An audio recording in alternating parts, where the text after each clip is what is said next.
Hi అండి, welcome to Swarna designers. ఈ work వచ్చేసి కంప్యూటర్ ఎంబ్రాయిడింగ్ వర్క్ అండి. కస్టమర్ ఈ వర్క్ కావాలని సెలెక్ట్ చేసుకున్నారు. ఈ బ్లౌజ్ పీస్ వచ్చేసి శారీలో బ్లౌజ్ పీస్ అనండి. కలర్ అయితే షేడ్ వచ్చింది. 2 కలర్స్ మిక్స్డ్ అయ్యి red colour and pink colour mixed అయ్యిందండి.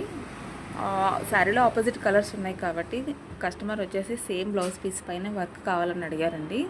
సేమ్ అలాగే ఇచ్చేసాము. ఆపోజిట్ కలర్స్ ఉన్నప్పుడు లుక్ బాగానే ఉంటుందండి, పర్లేదు, వర్క్ చేసేసుకోవచ్చు. హ్యాండ్కి వచ్చేసి జరీ పైన వర్క్ ఇవ్వకుండా జరీ కింద వర్క్ వచ్చేలాగా ఇచ్చామండి. వర్క్ వచ్చేసేసి లుక్ వచ్చేసి చాలా బాగుంది. హ్యాండ్స్ ట్యాజిల్స్ వచ్చేసేసి ఇలా ఫ్లవర్ ట్యాజిల్స్ కావాలని అడిగారండి కస్టమర్. అందుకే ఇలా ఫ్లవర్ ట్యాజిల్స్ ఇచ్చాను. క్లాత్ వచ్చేసి తక్కువ ఉంది, అందుకే కొద్దిగానే ఇచ్చానండి ట్యాజిల్స్. మా కస్టమర్కి అయితే చాలా బాగా నచ్చింది వర్క్. మీకు ఎలా అనిపించింది అనేది కామెంట్ చేయండి. మీరు ఎవరికైనా కస్టమైజేషన్ కావాలనుకుంటే కనుక మా వాట్సాప్ నెంబర్కి మెసేజ్ చేయండి. Thank you.